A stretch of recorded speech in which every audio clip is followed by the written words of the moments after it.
जय जगन्नाथ पिलाने जेमिति कि मु शॉर्ट वीडियो रे गोटे अपलोड करथिली कि ज्योग्राफी क्लास नै कि मु खूब शीघ्र आसु अछि। तो आज होछि हमर ज्योग्राफी रो फर्स्ट क्लास। तो ज्योग्राफी रो फर्स्ट चैप्टर आमे आज प्रथम अध्याय प्रथम पाठ संबल पाखु आगे आज आमे आरंभ करिवा। पिला माने मु जानि छि बहुत सारा पिला मानकर ज्योग्राफी डाउट पे तो किछि डाउट नै केवल चैनल रे मु प्ले लिस्ट रे पकेबी वीडियो को देखि के एग्जाम को जिबर अछि। पिला ने फर्स्ट कोन को देखो विषय ना होछि संबल। संबल पिला ने कहा को जाय मानवीय कार्यकलाप रो क्रियात्मक वस्तु को संबल बोली कहा जाय। पिला ने देखो पिला ने लिखि छि मानवीय कार्यकलाप रो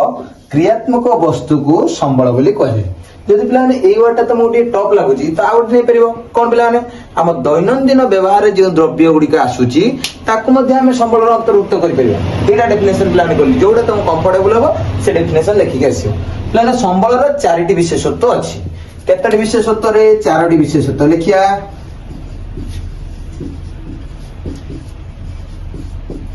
संबल रो चारिटी विशेषत्व कोन कोन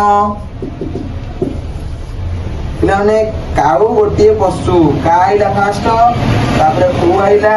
तापरे प आइला तापरे सुडा तालबेस रो हसुगार बात हम दंतेस रो हसुगार कर दो। पिला ने कारे कोन कारेला कार्य दक्षता तापरे ऊर कोन पिला माने उपयोगिता परे कोन आइला पिला माने परिवर्तनशीलता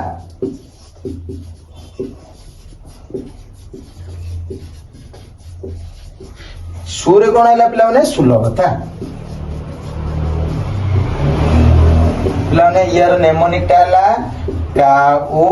पशु पिला ने मो दंतेश्वर वर्ष कर देछि कहबेनी सारे तालबेस हो बोली काहे ना एटा माने नेमोनिक देखो पिला ने पुन तो रिपीट करछि संबल का कह जाय मानवीय कार्यकलाप रो क्रियात्मक वस्तु को संबल बोली कह जाय। द्वितीय कोन कहछि संबल रो चारिटी विशेषत्व अछि पिला माने त नेमोनिक अछि का कार आसीबो कार्य दक्षता ऊ रे पिला ने आसीबो उपयोगिता देन प रे आसीबो परिवर्तनशीलता देन सु रे आसीबो सुलभता। क्लियर पिला ने आमे अभी जीवा कोठी की ना प्रकृति पिला ने देखिबा प्रकृति अनुसार संबल को पिला ने प्रकृति हला तीन अक्षर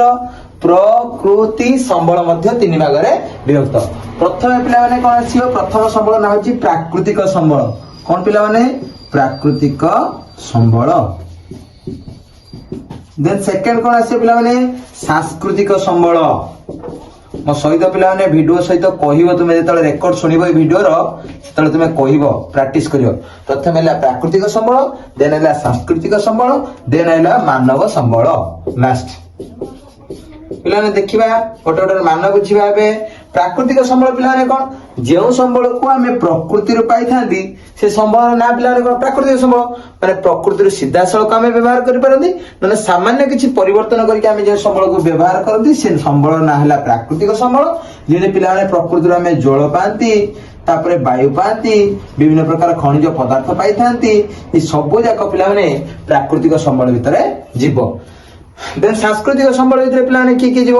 ना प्रकृति कोन कहू देखो सभ्यतार विकास क्रम रे मनुष्य निजर दक्षता और कारीगरी ज्ञान कौशल प्रयोग करी जोडी सब आकर करथे सेगुडी कहू सांस्कृतिक संबल। या भितर पिला ने सांस्कृतिक संबल भितर दुईटा उदाहरण जीव गोटे होची शिक्षा स्वास्थ्य आ होची पिला ने देखियो बहुत सारा उदाहरण अछि गमनागमन वाणिज्य अर्थ लगान अर्थ संचालन सामाजिक राजनीतिक अनुष्ठान एगुडा सब जीव। तापरे कोन हला पिला ने मानव संबल पिला ने मनुष्य निज होची गोटे प्रकार संबल काहे कि पिला माने ना जेते प्रकार संबल अछि पिला माने सब जाक संबल को कार्यक्षमी करथा हेउची मनुष्य। मनुष्य बिना कोनोसी एक संबल संबल रे परिणत होई परिबो नाही बा कोनोसी गोटे द्रव्य संबल रे परिवर्तन होई परिबो नै। या भीतर के जे पिला ने संरचना संस्थान आ गुणवत्ता तीनटा जे पिला ने गोटे होची संरचना आ गोटे होची संस्थान आ गोटे होची पिला माने गुणवत्ता। पिला ने पुन थरे रिपीट कर दो तमन गुने प्रकृति होची तीन अक्षर तो सेही अनुसार प्रकृति के भाग तीन भाग संबल को व्यक्त कराई गोटे होची प्राकृतिक संबल गोटे होची सांस्कृतिक संबल आ गोटे होची मानव संबल। प्राकृतिक संबल भितर जे जलवायु सांस्कृतिक संबल भितर शिक्षा और स्वास्थ्य आ मानव संबल भितर संरचना संस्थान गुणवत्ता ए तीनटा को नेकी संबल भितर जाउछथि।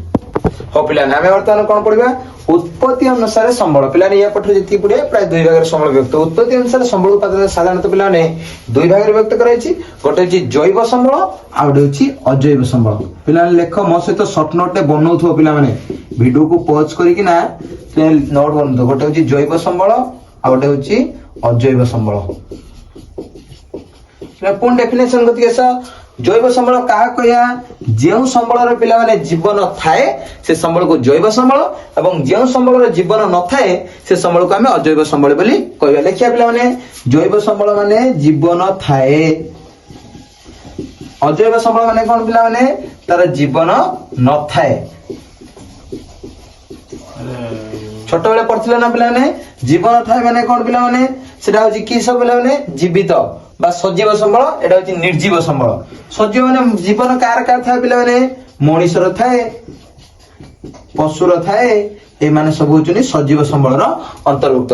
अजैव संबल की पिला माने जेमानकर जीवन न थाए जेमिति जल सेमानकर जीवन न थाए वायु सेमानकर जीवन न थाए तुमे रहथुवा घर सेमान जीवन न थाए एगुडी को होची अजैव संबल रो उदाहरण क्लियर पिला माने देखो व्यवहार सुलभता अनुसार संबल को साधारणतः दुई भाग रे व्यक्त करायछि गोटे होची पिला माने असरंती संबल गोटे होची पिला माने असरंती संबल आ गोटे होची कोन पिला माने सरंती संबल असरंती संबल माने कोन पिला माने ते बुझिबा जेउ संबलर बारंबार व्यवहार सत्वे से संबल केबे सरे नाही से संबल ना होची पिला माने कोन असरंती संबल असरंती संबल भितर किए जियो पिला माने जल विद्युत शक्ति तापर जियो पिला माने पवन शक्ति तापर जियो पिला माने सौर शक्ति तापर जियो पिला माने जुआर शक्ति पिला आउट लेखो सौर शक्ति जोटा सोलर एनर्जी कहउछ सौर शक्ति एगुडी पिलाने का भितर जीव ना असरंती बारंबार व्यवहार सत्वे एगुडी को सरीबा नाही सरंती संबल की पिला माने जेउ संबल गुडी को मनुष्यर बारंबार व्यवहार द्वारा